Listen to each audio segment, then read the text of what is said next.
iby'Imana rero nkuko byahanuwe, as it was said and foretold, nkuko byavuzwe, nkuko byari byarahanuwe before mbere, ko igihe kizagera bantu bagere mu bihe biruhanyije. Mwitaba mwese turabitaba, abakuze n'abakiri bato, hanyuma tuganire kandi dusangire ijambo. Murakoze kubwizo mpamvu zose kwisi yose.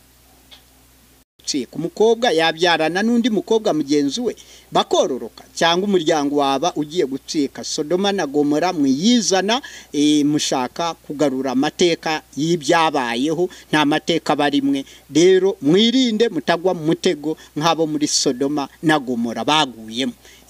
Rubyiruko kazi nimwe mubwirwa kandi mubwiwe na perezida nyaperezida, nkimara kuza manika ikiganza cy'amahoro, ibi byose byababase bizabavamo. Mwababikoze naho mwabatarabikora murusheho kwifata neza, mwirinde kandi mubirinde na bagenzi banyu. Ntimwigorofanye, ntibabagorofanye, kandi ntibabatega imitego ngo ibafate yimishebuka.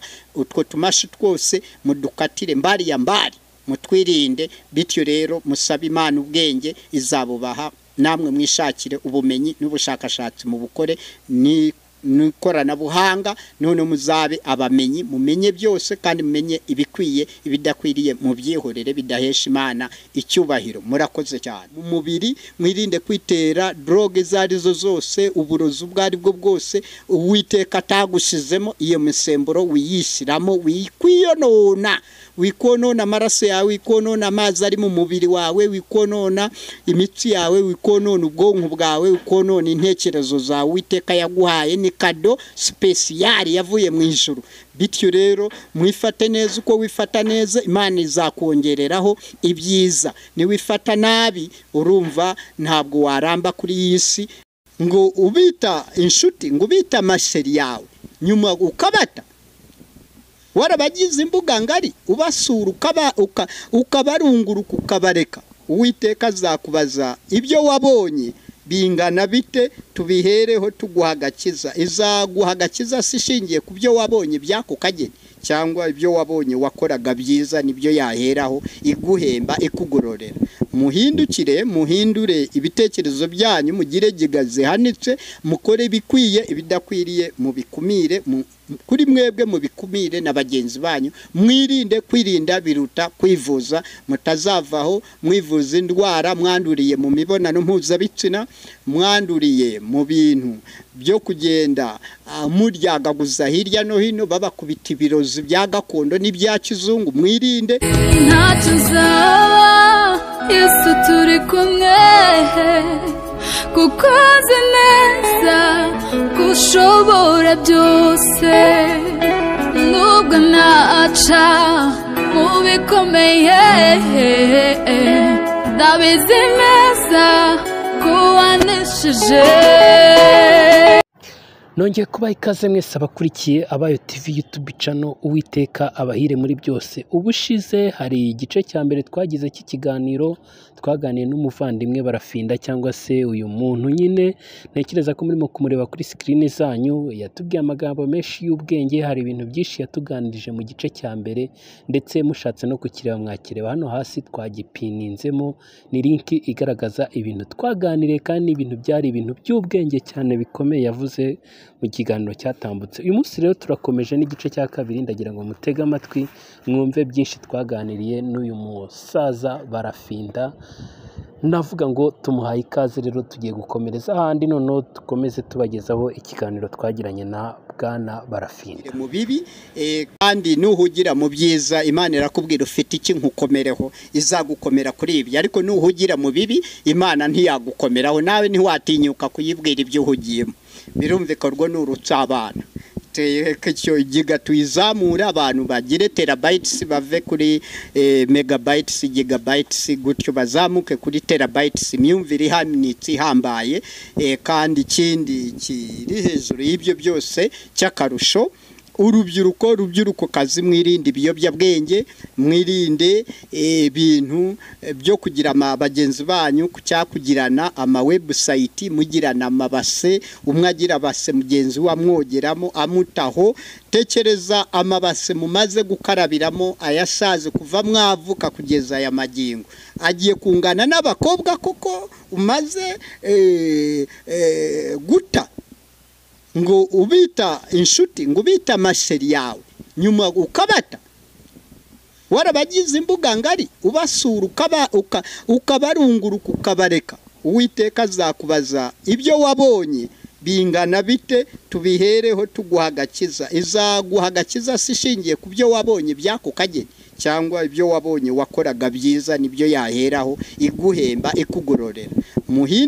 Muhindure ibitekerezo byanyu, mugire gigaze hanitse, mukore bikwiye, ibidakwiriye mubikumire, kuri mwebwe mubikumire na bagenzi banyu. Mwirinde, kwirinda biruta kwivuza, mutazavaho mwivuza indwara mwanduriye mu mibonano mpuzabitsina, mwanduriye mu bintu byo kugenda muryagaguza hirya no hino babakubita ibirozi bya gakondo n'ibya kizungu. Mwirinde imbere mu gihugu no muri diaspora, ibihe bya nyuma bibamo amarozi, na kera niko byahoze mu buhanuzi bwa kera. Mwirinde ikirozi cya gakondo n'icya kizungu, mujye murya kagabuye, kandi mwirinde kugambana no kugambanira bagenzi banyu, mwirinde kufungisha bagenzi banyu no kubashimutisha n'abashimuta. Mwibyirinde, ni bibi. Rubyiruko kazi mwese mugire neza, mwikomereze. Uwiteka azaheraho abagirire neza namwe. Ineza ugiriye mugenzi wawe nawe uzayisanga imbere, uyigirirwe n'uwuzi n'uwutazi, uwo wayigiriye cyangwa uwo utayigiriye. Bityo rero Imana ibamfashirize. Rubyiruko mwirinde kunywa ibiyobyabwenge, mwirinde kunywa inzoga, mwirinde kunywa ibitumagurano. Aho tugeze aha naho kubisasira, aho bizerera n'inyanya zerera aho bazisasiriye. Ikindi buri kimwe cyose ni imiteguro. Mwitegure kandi mutegure neza ibintu byanyu. Imana iraje ikora umutima. Imana ni batazababesha ngo barayishe. Nimba barayishe rero yarabazukanye. Ati nimba Imana barayisha, bavuga ngo barayishe, yarabazukanye, kuko Imana ihoraho kandi iriho. Ubwo n'ubutumwa mutanze ku bantu bavuga rikamenyekana cyangwa se rikagera kure, mbese ku buryo abantu bumvwa na benshi. Kandi ntekereza ko babwiye amagambo akomeye, niba bitekerezaho byanze bikunze umumaro bari bafitiye sosiyete nyarwanda uzakomeza wiyongere. None nk'umuntu wagize igitekerezo ukumva ushatse kuba umuyobozi w'igihugu, ni ikihe kintu cyangwa se ni iyihe nama none watanga ku muyobozi mukuru w'igihugu ndetse no ku bapolitisiye muri iyi minsi uko bameze? Ni ikihe kintu wumva wababwira? Kuva ku mukuru w'igihugu, ni ijambo wagenera umukuru w'igihugu ndetse n'abapolitisiye wenda bari hasi nabo ugira ijambo bagenera, tugana ku musozo. Guhera hejuru muri hierarchy of leadership. Iyo tuvuga hierarchy ni ku rwego rwo hejuru rusumba urundi, habe intebe y'inyegamo y'umukuru w'igihugu, mu biro by'umukuru w'igihugu icyo ari cyo cyose ku isi ya rurema, kugera hasi ku musirikare muto na mwana kosi uri ku ikosi. Hari abari ku makosi yo hirya hino viwanjani, bari mu myitozo ya gikomando, hari abari mu myitozo ya gipolisi, hari abari mu myitozo ya daso y'inkera gutabara n'abandi. Abantu bose bashinzwe umutekano bose bamenye ko bashinzwe n'uburenganzira bwa muntu, bamenye ko bashinzwe n'ubuzima bwa muntu, bamenye ko bashinzwe n'umutungo wa buri muntu. Nta vangura irya ryose, uzabirenga akavangura. Iki kiganza cy'amaboko cy'akaboko k'iburyo mu ruda mukuru manitse ntabwo ari cyubusa, ni cy'amahoro. Kutatira igihango cy'amahoro ukava mu gikamyo kidogo, wowe urasigaye. Bityo rero dushaka abantu bamenye ko buri kinyejana havuka umunyapolitike mwiza w'amahoro uza ahiga abandi. Abakurikiye kuri Abayo TV, Abayo ni ukuvuga aba Uwiteka arabazi, imibare se ntiyizi. bityo rero Imana imibare y'abayo bazima bayikoreye irayizi.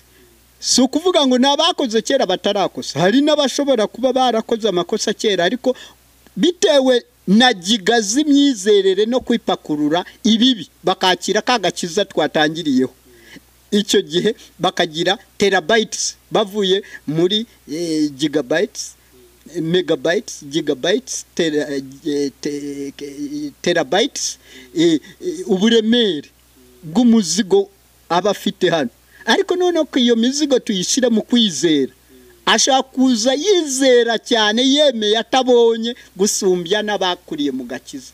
Ugasanga wenda akafite giga nkeya, we akabadukana terabytes zo hejuru, yizeye cyane, kuko Imana irakuye isaha n'isaha ihindura amateka yawe. Isaha n'isaha Imana ibyo itarashobokaga irabishoboresha. Ibyo wumvaga ko bishoboka Imana yabinaniza ntibishoboke. Rwose rero twagize umugisha rwose wo kubana n'umuntu w'inararibonye, cyangwa se umuntu navuga ngo afite ubwenge bwagutse. Niyo mpamvu njya nkunda gutega amatwi ibiganiro agira. Hari n'ahantu nigeze kureba kuri cano mbona ari kutangaza ati nyamara hari umuntu ugiye gupfa, nyuma gato tuza twumva amagufuri aciyeho, abantu bati nyamara barafinda ni umuhanuzi. Rero njye hari ikintu ndimo kwibaza muri iyi minsi, wenda nk'abantu mujya mukurikirana imbuga nkoranyambaga, ni ukuvuga ngo muri iyi minsi ubona abantu ibintu byo gusenga ntabwo abantu barimo kubiha agaciro. Noneho niyo umuntu aguhanura usanga abantu bavuga bati oya uriya nawe ni umutekamutwe, uriya muntu nawe nta kigenda cyerega, nta by'abahanuzi, nta n'ibiki byose. Ese mubona biterwa n'iki kuba abantu batagirira icyizere abantu basenga cyangwa se abavuga butumwa cyangwa se abahanuzi? Ni ukubera iki abantu batakibagirira icyizere? Byaba byaratewe n'iki nk'abantu mukurikirana imbuga nkoranyambaga? Koze neza cyane, ubaza ikibazo bariza n'abize kaminuza, amadini n'amatorero n'abatarize iby'Imana, ariko iby'Imana bibageraho nk'izuba, nk'imbeho, nk'umwuka bahumeka, ubukonje, ubushuhe, ubutaka bagenderaho, bubakaho, batuyeho, bahingaho ibimezemo, basoroma idodo, bahinga ibinyabishogwe n'ibinyamafufu, borora amatungo magufi n'amaremare, ibinyamazi n'ibikururanda n'ibinyamababa, byose biterwa n'Imana, ntabwo ari bo. Bityo rero abo bantu bajye batekereza kabiri. Imana rero ntabwo bishaka abantu bakinire mu mishinga yayo. Nkuko nawe wubaka inzu yawe ntihagire uza kuyikinira hayisenya, wamwica mbere y'uko ayigeraho. Siko bavuga ngo nakwica mbere y'uko uyigeraho, nakumerera nabi. Ubwo nawe wisatira yundi kuyisenya, kuko nawe akurikize wowe uburyo urindi yawe, nawe akashaka urindiye, amahoro yabura. Ariko aho kugira ngo Imana igaragaze ubumana bwayo, bamwe irababwira mwiyoroshe nk'igipirizo mu kirere, muborohereze, mubihorere, bo bubake, barinde izabo, ngo nta wayigeraho, nta wayikoraho, nta wayisatira, ngo mbere y'uko uyigeraho aba yakumeni, yagufashe, yakugonyoye. Ariko wowe akavogera ibyawe abisatira, gusenyera ku mugaragaro, kandi hari itegeko rivuga ka muntu na ka muntu. Gusenyera ikintu cy'umuntu, kwangiza ikintu cy'umuntu bihanirwa n'itegeko. Wowe ushingira kuki kwangiza icyundi? Icyo kikiraho gacyakeje ubundi yarabaga, bagahana n'umuntu wese wononaga icyundi, wakuragaho idirisha bakurihishaga byose, wakuragamo n'imeza, isafuriya, byose warabyishuraga, kuko aka muntu na ka muntu. Ubwo itegeko katuvuge ko ryubahirizwaga. Ubu se umuntu uvogera agatwara telefone y'undi, agatwara inka y'undi, agatwara ubutaka bw'undi, agatwara inzu y'undi, agatwara konte y'undi, akayividura, akakujyanira kamera, akakujyanira mikoro, akakujyanira akazi kawe, akagahuguza, akagukorera iki? Abo bantu bumva bari mu gikami, abo bari mu buyobe. Noneho wavugaga ngo iki?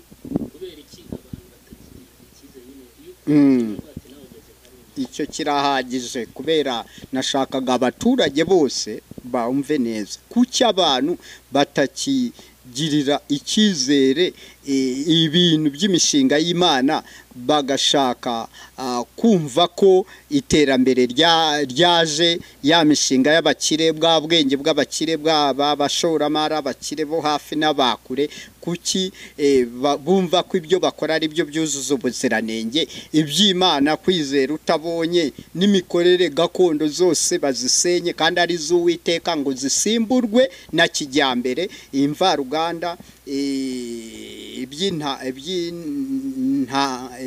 iby'intanga biba ari bishyirwa imbere, iby'umwimerere bizimire bizimangatanye. Ibyo byatewe ni iby'Imana rero nk'uko byahanuwe, as it was said and foretold, nk'uko byavuzwe, nk'uko byari byarahanuwe before, mbere, ko igihe kizagera abantu bagere mu bihe biruhanyije, mu bihe bigoranye.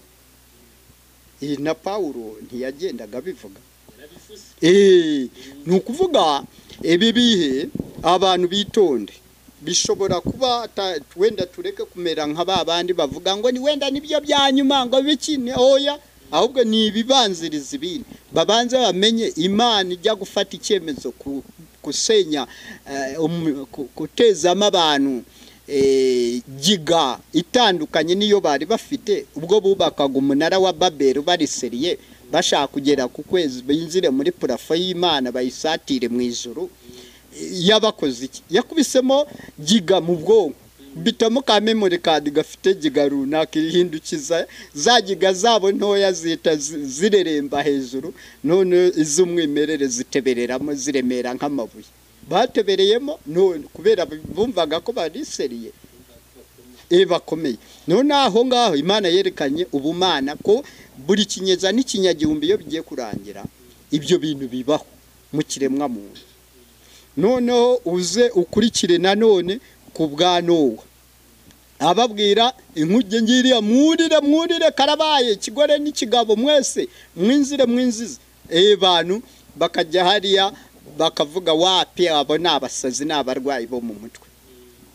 Mu kanya gato umwuzure ubura kukumbye. Umunara, umusozi wa Mountain Himalayas uri mu Buhinde nuko wavutse. Yasuri rya zingiro rya ya myuzure yakukumbaga ibyiriya n'ibyiriye, niho izingiro ryari riri. Ibirundo byirundanze, isuri yavuye impande n'impande, yirunze yirunda hariya uriya musozi uvuka kuri kubera imbaraga z'Uwiteka. Mountain Himalayas ni nawo musozi ugihiga yindi yose ku isi. Icyo ni ikimenyetso, ni igihanga cy'Uwiteka yasigiye abantu. Bitonde rero bahashinga umuhanuzi w'ukuri yo nze nkababwira mwarimu mpuzamahanga, mba mbabwira utuntu turimo password z'Uwiteka. Noneho aho ngaho abana b'abantu kubera batiga barongeye bakora amahano. Cyagiye ku bwa Mose, Imana iramubwira agenda wambutse abantu inyanja itukura, gutyo baramugora, warabibonye ibintu byinshi. Ariko icyo kinyeza n'icyo kinyagihumbi hari iby'Imana yagombaga guhindura. Ni muri urwo rwego Imana yibonekezamo. Buri ntangiriro y'ikinyeza n'ikinyagihumbi no mu mpera y'ikinyejana n'ikinyagihumbi ibintu birahinduka. Ubu butumwa babwumve neza ku Bayo TV. Noneho ubwo aho Mose byagenze kuri yuko byagenze, nge sinjya mbisubiramo kuko abantu bose barabizi, n'abatabizi bakivuka bazabisanga biranditse, ka tugenda tubisubiramo. Insengero bazireke nizo zirepeta ibyo bintu, abavuka bose bakabisanga. Insengero ziza kuba zarasenywe mu myaka 200 yashize. Ibi bintu byose bazi ku isi n'agakiza k'Imana n'amategeko 10 y'Imana, hari n'umuntu n'umwe ubuyazi, haba aba minisitiri n'abadepite n'abasenateri n'abanyamategeko n'abapolisi n'abasirikare. Nuko byasigasiwe n'abari bariwe icyo gihe. Ku cyabo kigiye batashaka kubisigasira, bashaka kurimbura iby'Imana n'ibimenyetso byayo. Kandi musozi Himalayas iri hari ikihanga simusiga. Farawo yubatse ibituro bye, babashinguramo n'umuryango we n'inshuti ze.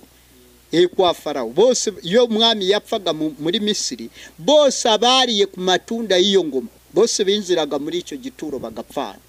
Nta numwe wasigaragaho keretse umwana umwe ugiye kumuzungura na bene se bose bamanukiragamo n'abagore bose kugira ngo atazagira umukorera kudeta. Urumva ayo mategeko y'umwana w'Imana, Imana imaze kubibona irababwira mbatiza igihe muzategeka ariko ubufarawo buzarangira. Byaje kurangira nibwaho tukahasanga ibimenyetso by'ubushobozi by'Uwiteka ibigisha. None abiki gihe bo bigabiza ubushobozi bwabo bakesha amashuri, amafaranga, ubushakashatsi, ikoranabuhanga n'ubumenyi n'ubunararibonye bafite, bakumva ko isi bayifite mu kiganza cyabo, kandi ikiganza cy'Uwiteka nicyo cyera de. Niyo mpamvu rero tubabwira bati bitonde kino kinyejana cya 21 tugana mu cya 22, ikinyagihumbi cya kabiri tugana mu cya gatatu. Yesu Kristo mukiza azi, kuko ataraza babaraga imyaka myinshi bakakomeza bahereye ariko kuri rimwe bagenda bamanuka bakagera ku myaka amamiliyoni, bakongera bagatangira bushasa. Nabo ntibazi imyaka isi yabayeho kubera iyo mibarire yabo, ariko Kristo atangiye aho yaziye nibwo batangiye kubara wera kuri rimwe, kabiri, gatatu, tubara tuzamuka. Mu gihe kera ubwenge bwabo bwabaraga bumanuka, buva ku mibare minini busubira ku mibare zero, rimwe kugera kuri zero. Ubwo rumva Imana ihindukiza ibintu. Icyo gihe ibyo bihe yarabihindukize izana ibishasha. Ubwo se aho ntitwahashinga umuhati kubera Uwiteka. Ikindi wenda tuvuga mu murongo w'ikibazo wavugaga kisubiremo. Nabajije ngo abantu kera barahanurirwaga ugasanga nyine umuntu nimba hanuriwe ikintu arabyizeye kuko abona ko bisohora, ariko muri iyi minsi abantu usanga nta cyizere bagifitiye abakozi b'Imana. Akavuga ati waza kubwiriza ahantu bati nuriya ni nk'aba bandi bose, wahanura ibintu batereka reka. Mbese niyihe mpamvu abantu batakigirirwa icyizere cyane cyane abitwa ko ari abakozi b'Imana muri iyi minsi? Aha ukoze neza. Iyo basubiriramo mu majyaruguru, mu majyepfo, iburasirazuba n'iburengerazuba no mu murwa, tuba dushaka bumve neza abari batsikanywe na cya kindi cya mbere n'icya kabiri, iki cya gatatu bafatireho. Impamvu abantu ubona bataniye bavuye mu murongo nyakuri w'ukuri nibyo bababeshe iterambere n'amajyambere. Icyo bita iterambere niryo teranyuma, icyo bita ubumenyi nicyo bita ubuswa, icyo bita ikoranabuhanga n'ikoranabuskwa. Bizeza abantu bababesha ngo bizabakiza imisonga, ahubwo nibize kubatera imisonga, bize kubagorofanya n'imigisha y'Uwiteka, bize kubibapapuzaho ibyo byose. None abantu ntibashobora kubigirira icyizere ibyo bintu. Uko byamera kose niyo bazafata amaradiyo n'amateleviziyo bakabyigisha murandasi, ikoranabuhanga hafi, ngo abanyapolitike ngo gahunda bafite ngo nizo nzima, bakire, abashoramari barwiyemeza mirimo ngo iby'Imana bajugunye hariya, ngo iterambere, ngo Imana irakubwira tera imbere, nutera imbere ngo byose ngo nibyo byiza, ngo rwose ngo Imana ishaka u Rwanda cya Uganda cya Kenya iteye imbere, ntishaka abakene. Abakene kandi Imana ku mpamvu zayo ntivuga ngo naziriye abakire, naziriye bose. Abakene bafite icyo bamarira abakire, mu babayeho n'abariho n'abazaza. Ahubwo amateka mashasha azavuka buri kinyejana, aravuka na buri kinyagihumbi uko byombi bitangiye, kandi uko byombi bisoza amateka mashasha aratangira. Ubwo ni ukuvuga iri terambere ureba twagezeho ryose, hari abamenyi, abashakashatsi, abarimu, abaganga, inzobere n'abakire bavuyemo abashoramari. Abashoramari rero basize hamwe ubwenge bwabo n'ubumenyi bwabo, nk'ababandi bubakaga umunara wa Babeli, babona arabahatari ari intiti. None nabo basize hamwe, bashyira hamwe, bashinga amashirahamwe, bakora kamera, televiziyo, radiyo, bubaka inganda zubaka amabati, imisumari, bakashimangira, bakubaka bigakomera, gukora mikoro nk'uku, gukora telefoni, ikoranabuhanga, mudasobwa, murandasi. Iyo mvuze murandasi ni internet, mudasobwa ni mudasobwa. none byombi babihuza bakabyita ikoranabuhanga. Hari icyo bita science n'ubwenge. Mu Giswahili nibwo twita siasa none aba byajya mu bateruye intwaro bakabyita igipindi. Icyo gipindi ni imitekerereze ariko ubona ari imiteranyo yo kugira ngo ireshe abaza gushigikira uwo mutwe, ni za rukuru zibomekaho zikurura imbaga baze babafashe urugamba. Ariko science ni imitekerereze myiza iganisha mu kuvumbura byiza byakuzanira byazana iterambere n'amajyambere n'ubumwe kuri bose. Nk'ubu science ugatekereza gukora iyi mikoro ukayidesigninga gutyo ukayiha isura, abantu bakayivugiramo ubutumwa bugatambuka. Iyo science ni ubwo bwenge tukura ku Mana iduhera ku buntu tutaguze tutanaguranye, kuko tuguranye tuguze yaduhenda itanaduhenda. Noneho iyo maze gutekereza gutyo ukavumbura iki kintu uvumbuye nicyo bita technology. None iyi technology tukayihuza na science n'ubwenge, none tukabibyaza umusaruro. Ibyo abantu bagiye babihuzahuza nibyo byazanye iterambere, amajyambere. None babona amashanyarazi, imihanda yubakwa, kaburimbo, ibibuga by'indege, babona indege, babona amato, babona inganda hirya, amasafuriya, babona ibiyiko barisha, babona ameza, ababazi bakora amameza, intebe nziza, abasuderi bakora, bakavuga ibyo byose tubikesha ya mashirahamwe yacu yize neza imishinga bitewe n'amashuri twize kaminuza. Ibyo byose tubikesha ubwenge bwacu, tubyikeshaho nta ruhare rw'Imana rurimo, nta n'uruhare rw'abakozi b'Imana. Bityo rero ahubwo bavuge bigiyeyo, bavuge bavuyeho. Twe turi abanyapolitike bakaze, dufite ingabo, dufite igisika gikomeye, dufite ubutware n'amatware, abaja n'abajakazi hirya no hino, dufite inshuti mpuzamahanga mpuzamakungu izo hafi n'izakure. Bityo rero twe turihagije, Imana bakayitera ishoti bakayigezayo. Aho rero niho nari nshimangira ngo buri kinyejana Imana igenda izana uwayo. Niyo mpamvu mbwira Abayo TV batege amatwi badukurikire neza. Abayo Imana iyo itanga uburenganzira, igatanga ubwisanzure, igatanga demokarasi, igatanga amategeko 10 yayo. Nta na rimwe digusabwa gufata gome yawe ivuye mu ruganda ngo ugire itegeko ry'Imana usiba, ahubwo yose yubahirize mu mbumbe ugenda gake gake nk'umusaza.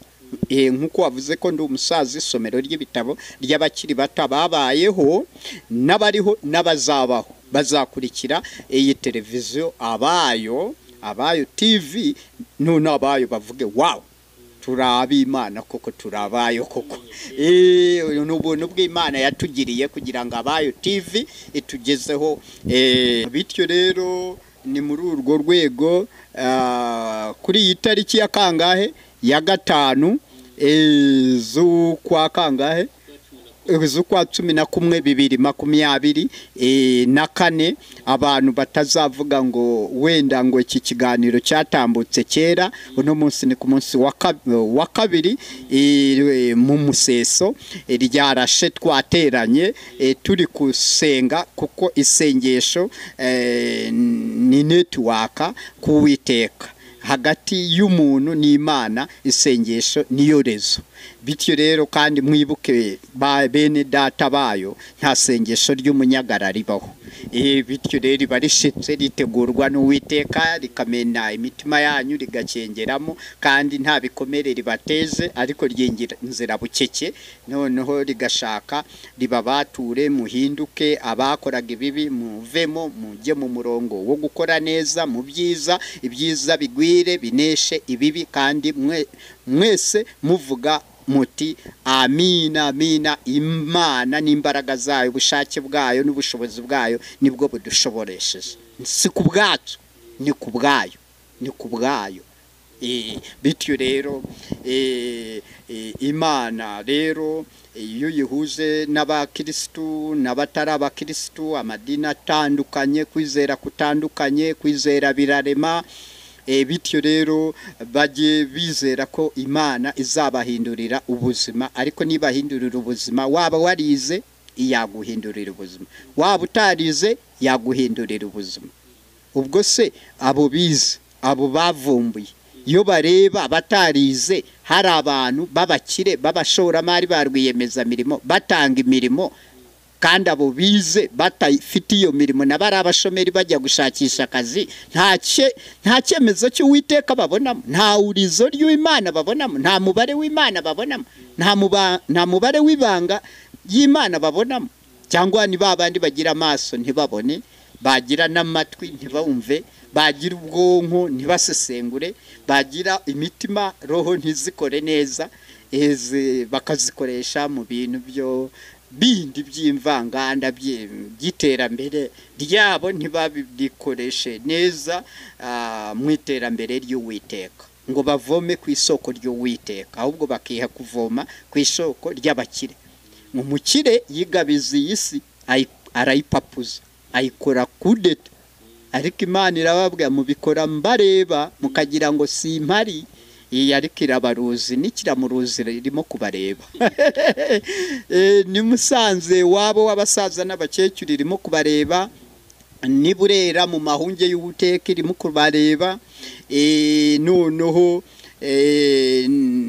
no mu ntara y'Amajyepfo iri kubareba, ni Burengerazuba. Ubwo rumva Iburasirazuba mwese mwizera Imana irazi bahindurire ibintu, kandi nge nababwiye ko ndi umuhanuzi w'ukuri, kandi nge ndi umunyakuri, kandi nge iyo nkubwiye ikintu kiraba, ahubwo bigusaba kwizera gusa, ikindi ukongeraho ubiha igihe. Matter of time, it's a matter of time. Ubihigiye gusa maze uzurebe ukuntu ibintu nabahanuriye nababwiye ukuntu bigiye guhinduka. Kandi nababwiye ko buri kinyejana havuka uwayo. Abayo TV rero mu bime buri kinyejana havuka umuntu akavuka akivukira kubera ubushake bw'Imana, kubera imbaraga z'Imana, kubera Imana igira impamvu. Ubuse naba ndi sekreteri wayo nzisobanure? Oya, iyo uzazidusobanurira igihe nikigera kubayikoreye, abayigomeye abo ni akazi kabo. Iyo Imana izagomera, kuko n'umwuzurera ugomera ntuhitana abantu. Bityo rero abo bagomera Imana, bagomera amategeko 10 y'Uwiteka, bagomera gahunda z'Imana, bagomera abakozi b'Imana, bakabarindagiza ingoro z'Uwiteka yababwiye mu nyubakire. Ingoro z'Uwiteka ku kimwe mwiyubakira, ku kimana itubakirwa kandi bariyo yabibahaye. Ntacyo uzaba Yesu turi kumwe, kuko azi neza ko ushobora byose. Nubwo naca mu bikomeye, ndabizi neza ko wanesheje.